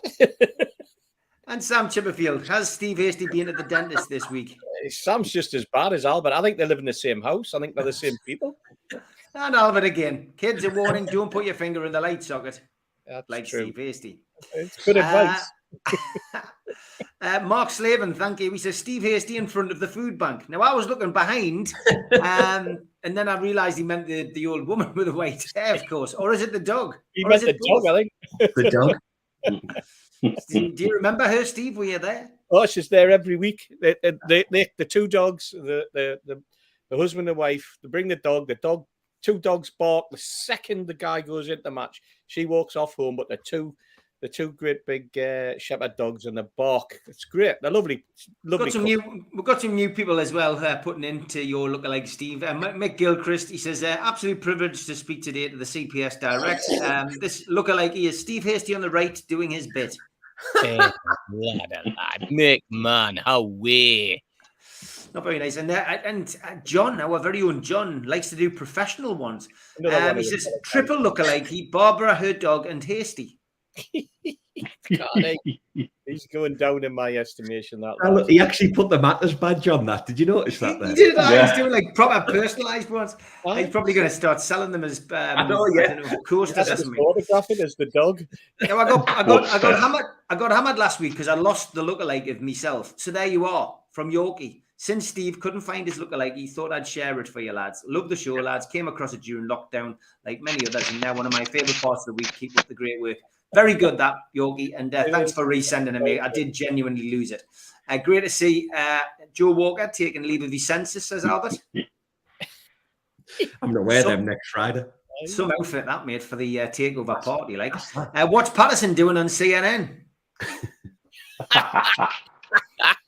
I tell you what, he's had a bit Botox there. Since when was Steve Wraith in Fast and Furious? Very good, Sam. Yes. Very good. And this one on Instagram, Rafa Benitez pictured with long-serving coach Paco. That's a classic. Was good, that, like. I see Sean Dyche has got a new job, Weatherfield County, as their lawyer in Coronation Street. And this one from Rita, Target and Pope. Hi. Good one. Pretty good, Rita. And this one, Paul Heaton from the House Martins and Harry Maguire. Yeah. Yeah. This was a late entry from Tom. Not really a lookalike, but go on to Crayon, the Al picture generator, and type in the least ugliest person in Sunderland. And this is what comes up. Stu Penman in the bottom right. That is weird, by the way, isn't it? God, some people definitely have got too much time on their hands. The owner of the new chippy near Lely is the double of Steve Wraith, she says. Yeah, I can see what you mean, sorry. He's a good-looking guy. This one, Sean Penn looks like all three Stooges put together, says Jimmy. I presume he means Steve Hasty, Mitch, and Joe, not me. Clearly not me. Looks like he's been out drinking with her as well. He does. He's been on the Malverno. Alex McLeish and Seymour Hoffman from Tom. Yeah, that's good. That's good, Tom. Yeah. And another one from Tom, Mike Ashley and Bobby from King of the Hill. Yeah. And Leo DiCaprio and Sebastian Larson. Yeah. Good. Couple of that picked up as well. This one from Ugly Camel, Hans Memling, 1485, and Ronaldo. That's a classic. That's good. Lister from Red Dwarf and Kieran Richardson. Yes. Very, very good. Another one from Albert. You guessed it. Yep. And the top three this week, Rocky Toon decides to send a strip in, lookalike he made in Knott's top and Newcastle United's third kit. Quite brilliant. That's using your initiative, that Rocky, coming up with a strip as a lookalike. And this one, Liz Truss and Buffy the Vampire Slayer. Poor Buffy. But the winner, Liam Gallagher and Jesus. Jess, brilliant. Absolutely brilliant. That's what lookalikes for this week. Keep them coming in. Send them to me or the lads. If you want Steve Hasty to be surprised, send it to us, not him.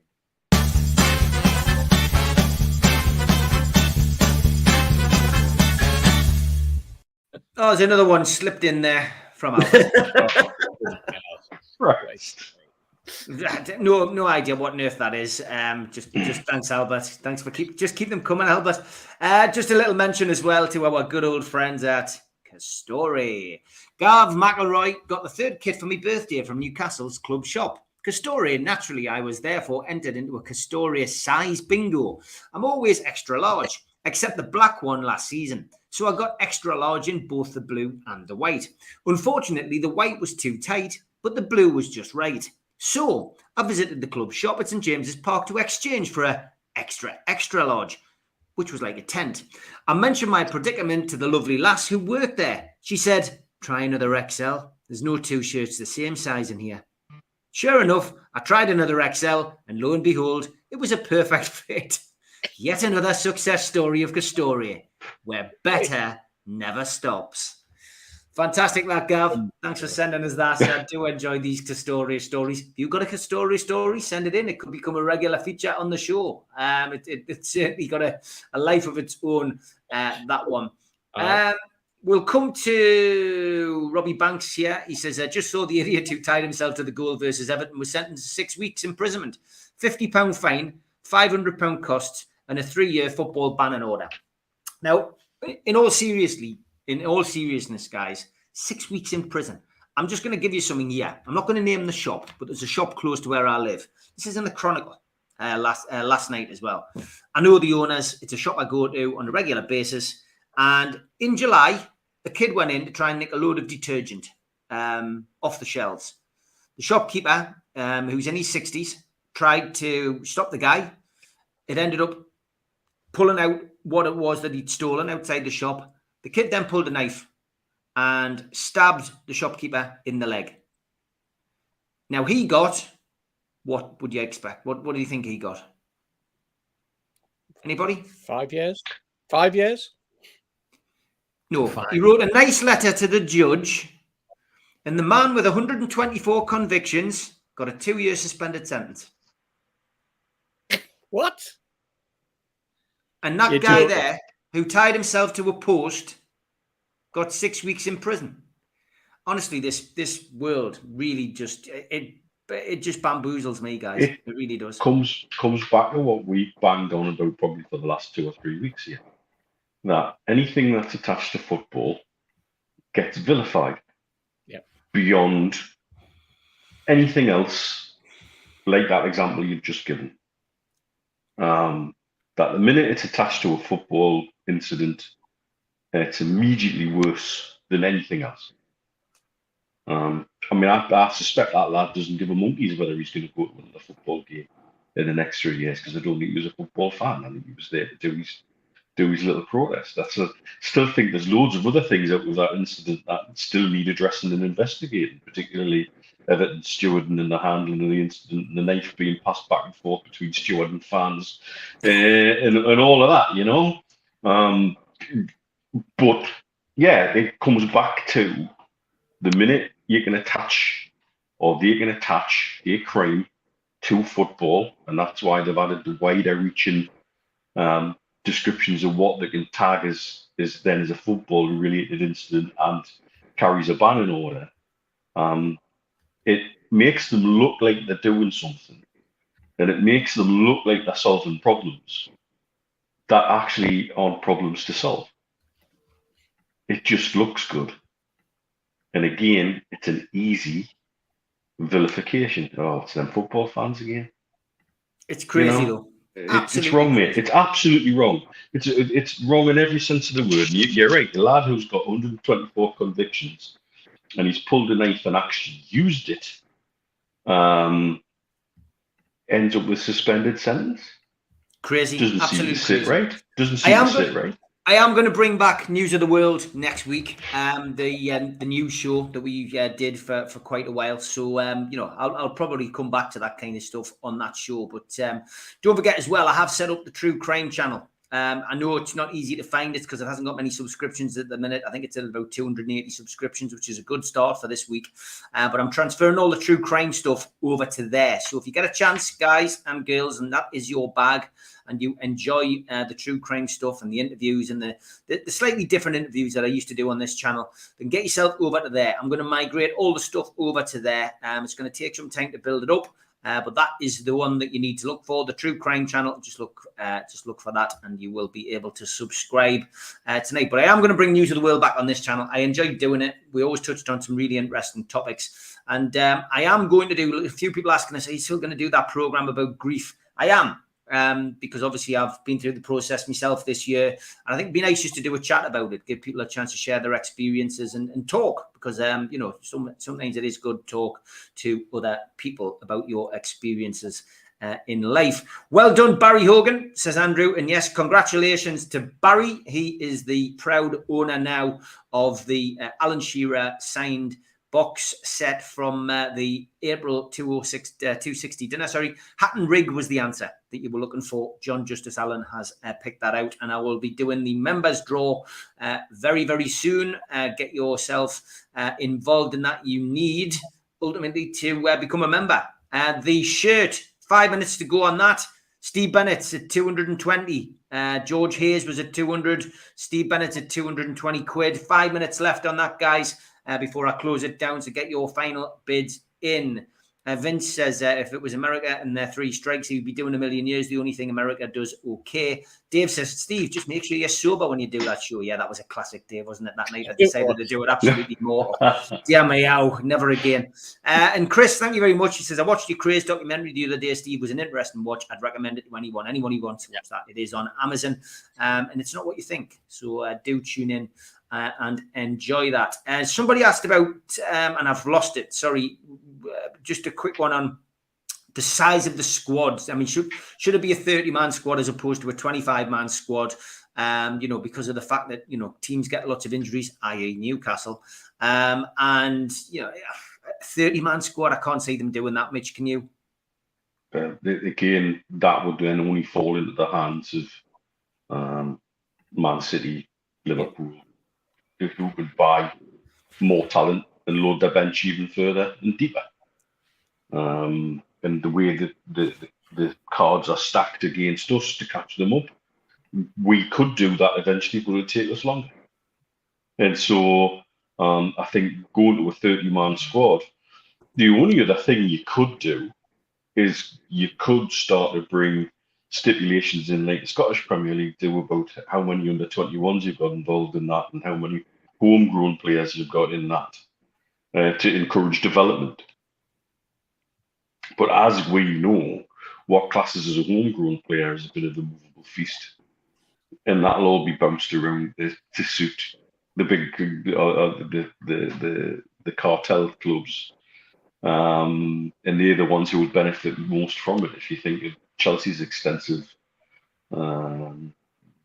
depth of talent out on loan here, there, and every bloody way. You know, imagine if they could keep them all at home and involve them in a 30-man squad.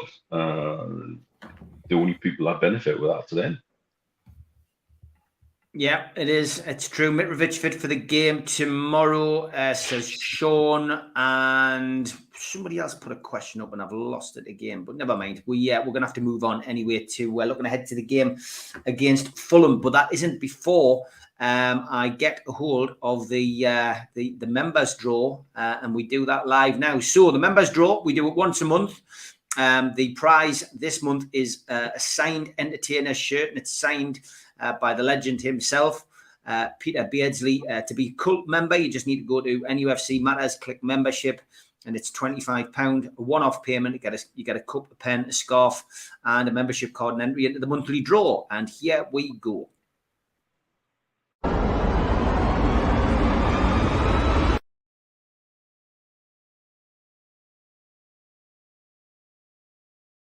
Walker, you have to be in it to win it, as John says. So Jay Walker, number 18, congratulations. If you're not watching the show live tonight, then John will be sending an email. I think that might be my youngest daughter, so I'll give her some pocket money and John can raffle that for the food bank. Ah, that's fantastic, mate. Brilliant If stuff. if it's not good luck, Jay Walker. But John, can you check that out, mate? I know you're watching in the chat. Check that out, mate. Let us know. And that's a great gesture by Joe, if that is indeed the case. But John Justice Allen will let us know. Okay. And we're back to the T-shirt again. George Hayes, £250 from George. He says, but give it to Steve Bennett. Unless somebody trumps this, I have paid anyway. So George Hayes has paid £250. And wait for it, lads. Steve Bennett has paid 260. So that T-shirt, the Peter Beardsley T-shirt, has raised a grand total of £510 for the food bank. So thank you to both Steve Bennett and George Hayes. And well done, Steve. Thanks for your support and gesture again, George. Much appreciated. And I'm going to put the Alan Shearer one up now. But thanks to everybody who took part in the bidding. Yeah. Thanks to Wayne Clark for chipping in as well at halfway through the night there as well. But well done, Steve Bennett. You deserve it, mate. And I hope that goes well on your wall. £510 for the food bank tonight. Absolutely great stuff. All right, guys. Time to look ahead now to Newcastle United's trip to Craven Cottage. One which I've got to be honest, I was looking forward to until the real strike kicked in. It's a 3 o'clock start. 2,300 away tickets were sold. I think a few of them have been resold now as well. 700 seats in the upper tier of the new Riverside stand will be occupied for the first time. Sold to home fans at a whopping £90 for adults and £60 for juniors, as reported on NUFC.com. That will ensure a crowd of over 25,500, but it's still way off the eventual capacity of 30,000. And we did have all that controversy as well about an unspecified number of Newcastle United ticket holders being contacted by the club due to apparent overselling. Really bizarre, that. As for the team news, well, Carl Darlow and John Joe Shelby are both still out. But as we heard earlier in the week, Shelby is back in training and ahead of schedule. Callum Wilson, praise the Lord, is available after missing the last 4 games due to injury. And he is set to be joined in the squad by ASM and Bruno. Elliot Anderson has also done well in training and is expected to be past fit to feature. Alexander Isak, of course, will be missing due to a thigh injury, but Eddie Howe said today that that is not too serious. Matt Ritchie is currently sidelined with a calf injury as well. That was according to a report in the Daily Mail earlier this week. As for Marco Silva's side, well, they've been doing a willy won't all week about Mitrovic, but it looks very likely that Mitrovic is now going to play. And of course, he has scored 6 of his side's 12 Premier League goals this season. The referee for tomorrow's encounter is Darren England.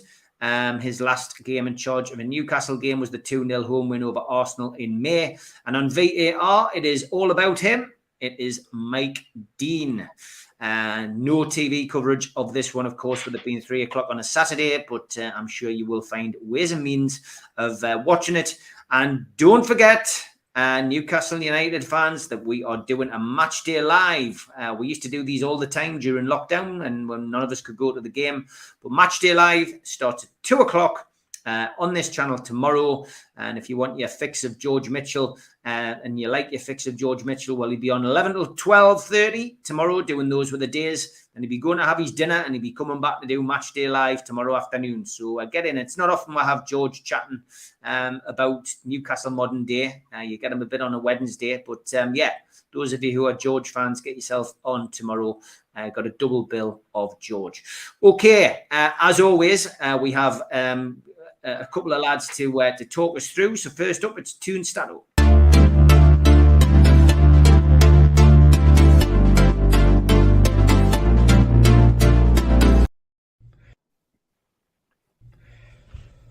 Hello, amigos. Couple of stats before football resumes on Saturday when we play Fulham away from home. We've played 28 games with Fulham in the Premier League, and surprisingly, Fulham have more wins, 12 versus 11 for Newcastle and only 5 draws. Actually, the 12 wins for Fulham is the highest that they have against any opposition in the Premier League. Another peculiar stat is that all the 5 draws are at St. James's Park. We don't have a draw in the Premier League either at Craven Cottage or at Loftus Road. Now, when it comes to Newcastle, everybody knows that we don't have a win since the first game of the season, which is the longest run under Eddie Howe that we've gone without a win. And it's the longest since November last year when we went 14 without a win. Currently, it's 6 games, yes? 5 draws, 1 defeat. Now we face a certain Mr. Alexander Mitrovic, who's on fire lately. He has scored 6 goals in the Premier League out of Fulham's total 12. He also scored 4 international goals during the week, taking his tally for Serbia to 50. Funnily enough, so far Mitro has never scored against Newcastle and he doesn't have a win. He has 2 draws and 1 defeat back in May 2019. Now, Fulham on their own have won their last 2 home games. Newcastle have won the last 2 away games at Fulham. Newcastle doesn't have 3 away wins in a row against Fulham in their entire history. So big game on Saturday, lads. Have fun. Yeah, big game. I think it'll be goals. For those of you going to Fulham, some of you will already be there. So Holly and her dad have already arrived in London and are sampling some of the local delights. But here's Scunny Mag with his lowdown of what you can expect down in London. Hi folks, quick away guide for Fulham.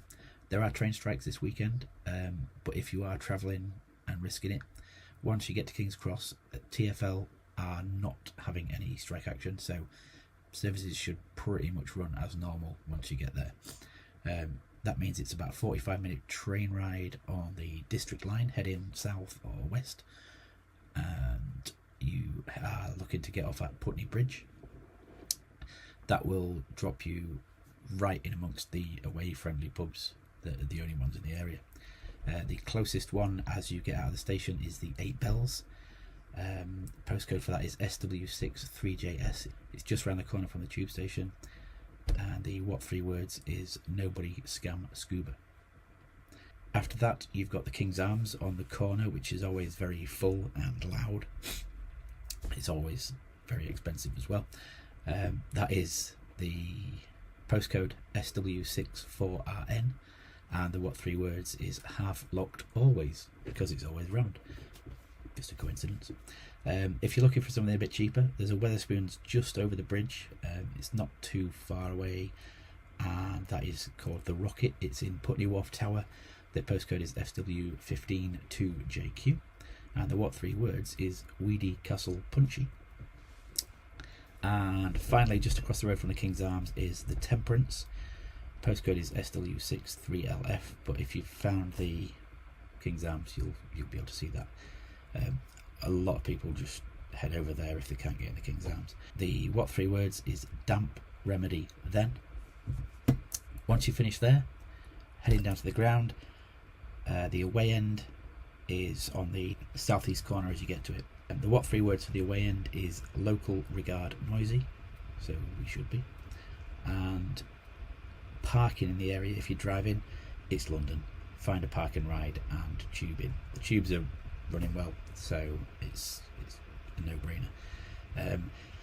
There is an old style parking meter road-based car park system with the old coin meters, so you'll need to take coins and go back and fill them up and stuff. It's more hassle than it's worth, and if you get there and they're all taken, then you've got to then go and find somewhere else. Just find a park and ride and tube in. It's easier. Anyway, have a great game. I hope we get a load. I hope Metro doesn't come back to haunt us, and enjoy your weekend. Cheers. Give Scunny Mag a follow on Twitter, thanks to him, and give Andrei Aramov a follow on Twitter as well. Tune Stato, great guys. Had the pleasure of meeting both of them on many occasions, and big thank you to them for continuing to submit their pieces each week. Over to the main man though now, the man who the women scream for.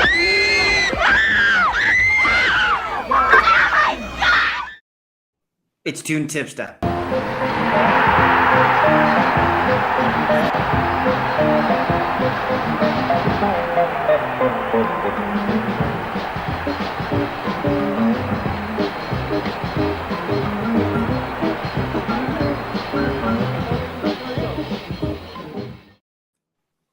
What a build-up, Joe, eh?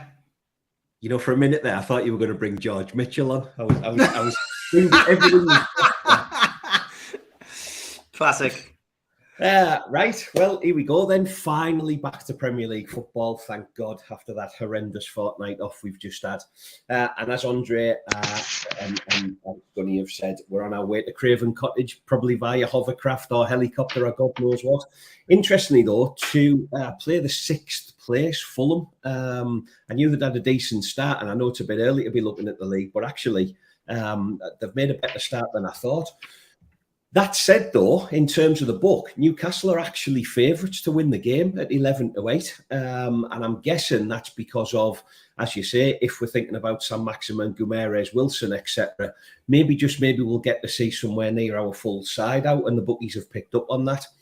If you think there'll be a draw, you can get 12-5, which I think is reasonably reasonable. And if you fancy a Fulham win, they're coming in at 2-1. So there's money to be made if you can pick the right result. As Andre's just said, goals are well fancied, and you can get 7-10 for that if you think both teams will score in the game. In terms of the result, I'll start with Newcastle. 1-0, 17-2. 2-0, 12-1. 2-1 is 9-1. And 3-1 is 20-1 for you, Stewie. Ones each, it'll be 6-1. And if you think there'll be 4 goals, so a 2s each draw, you can get 14-1 for that, which again, I don't think is particularly bad.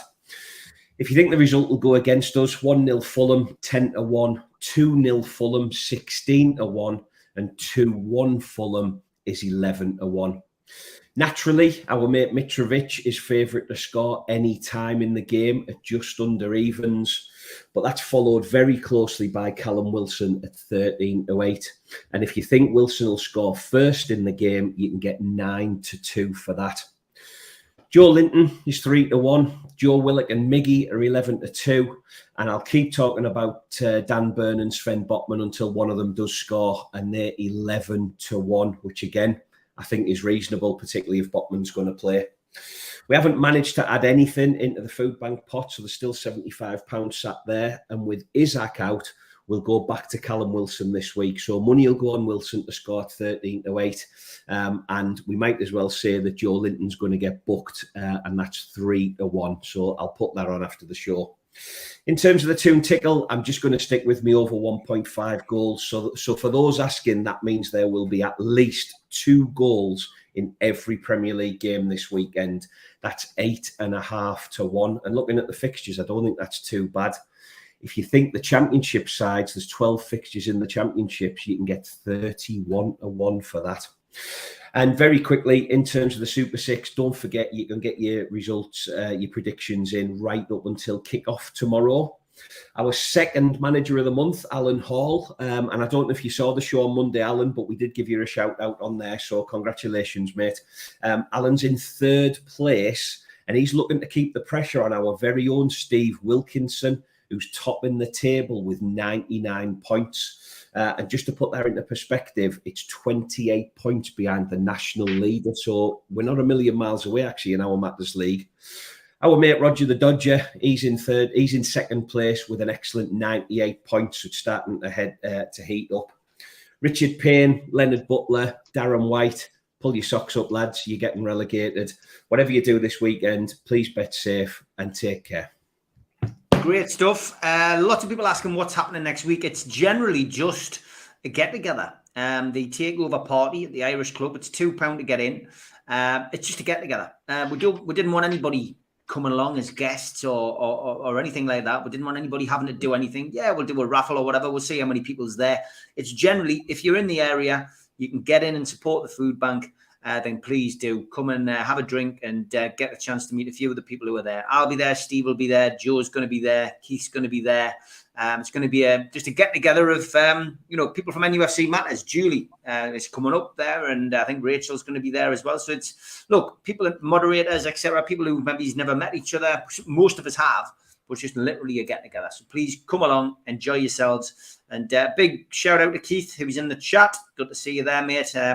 We're missing your laughter on the lookalikes. I'm sure they'll be back in full flow next week. And just as a quick one as well, next Friday, the Amigos will be 4 until 6. So anybody who is wanting to get the fix of the Amigos We'll bring it forward an hour, 4 o'clock until 6 o'clock, and then we'll all have a mad dash across to Newcastle to enjoy ourselves.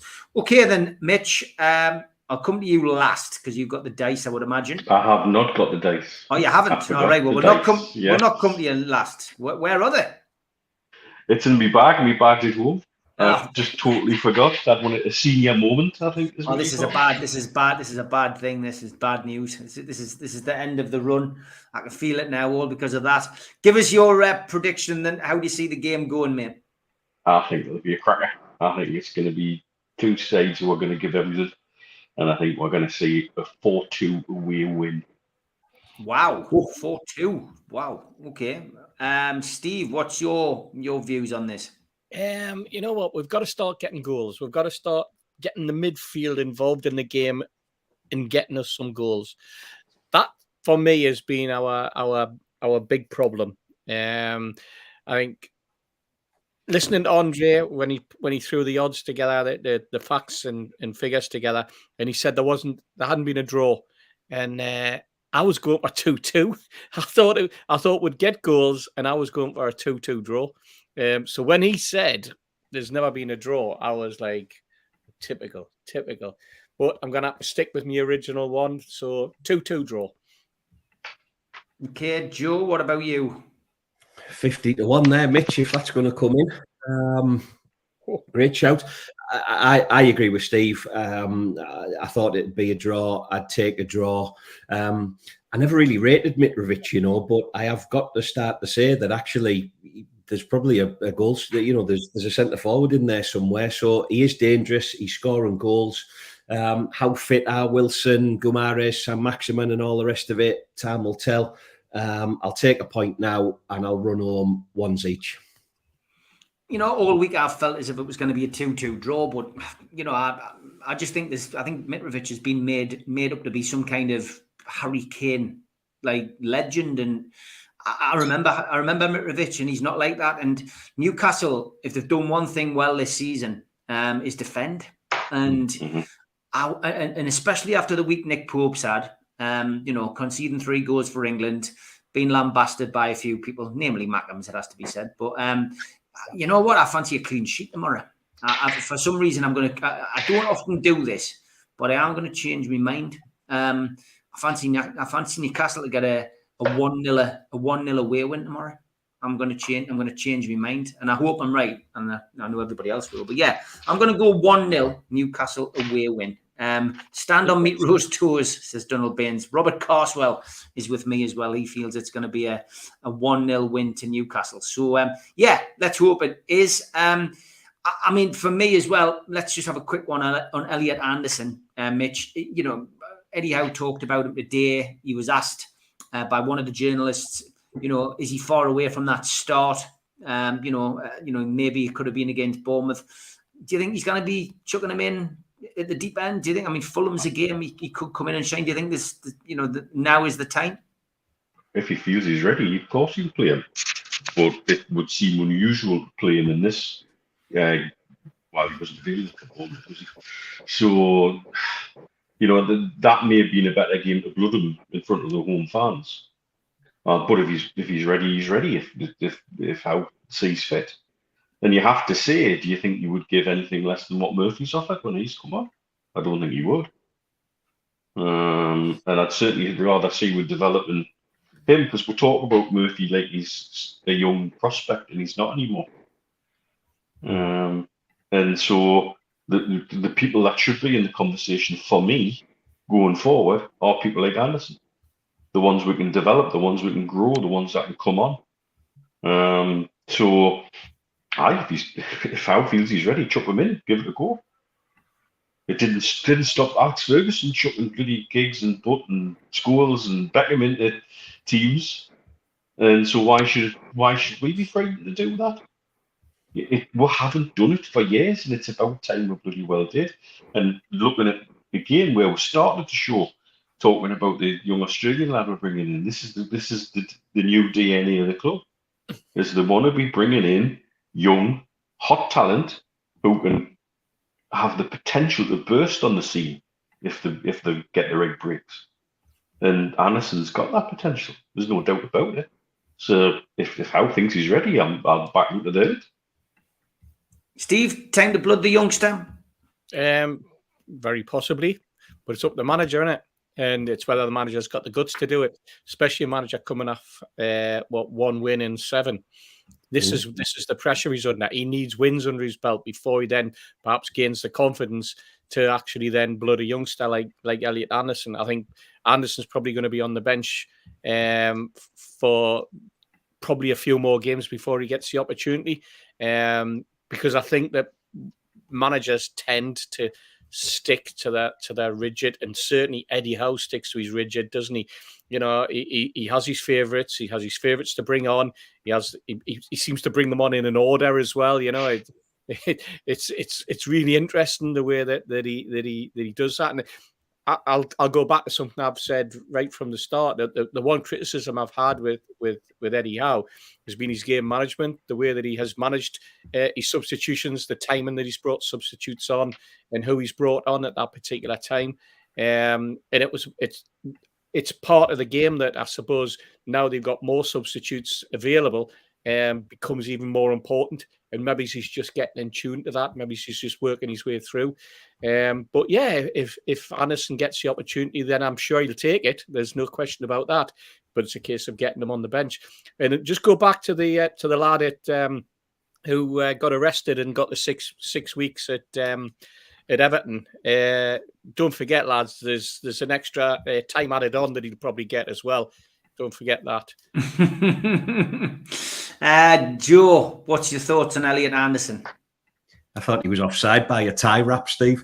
Hey, Elliot Anderson. I'm just looking at the book there, actually, as the lads are talking, and the bookies don't often get it wrong.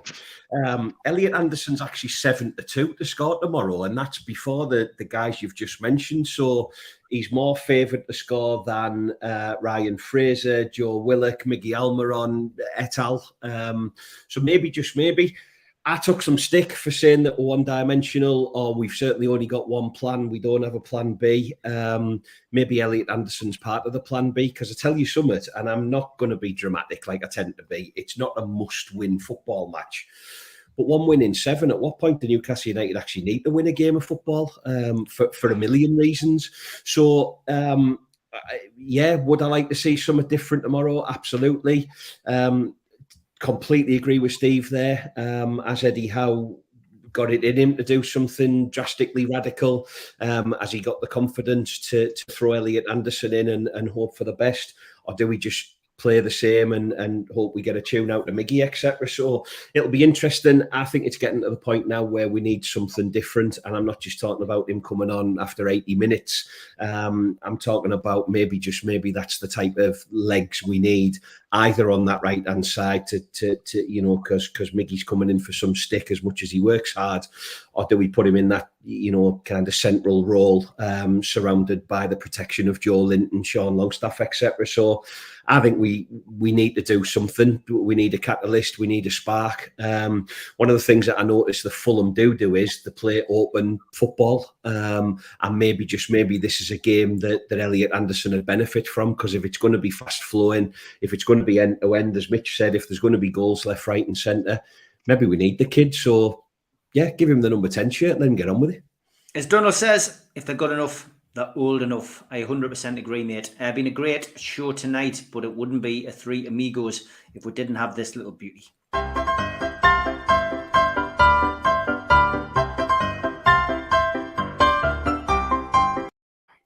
Two this week, and nice to see the trolls sharing it around a bit. First of all, this one, Jimmy Moore sent us, tweet of the week. People in Atlanta love their fries. Well, it wasn't quite tweet of the week, Jimmy, was it? Because if you notice underneath, the guy who's saying you should only eat 6 fries per serving has a troll of his own. Coley Knight says, shut the F up, you nerd. So good to see the trolls going elsewhere. And Toon Polls, I did promise you that I would mention this tonight. Well, I've had Liverpool fans crying in my mentions and DMs all day, which is becoming quite boring, to be honest. However, this is my favourite DM, which I've just received. His head is absolutely fallen off. Fair play. You're an absolute prick, lad. Effing Toon Poles must live in your ma's basement, lad. Pathetic Geordie prick. Come Liverpool and I'll smash you with a real pole, lad. F off Trippier, he's wank. Trent's clear, lad, and you effing know it, lad. Tune pulls, that was definitely, I couldn't beat that this week, mate. Absolutely brilliant. Keep them coming, trolls. We do enjoy this segment, not more than Julie.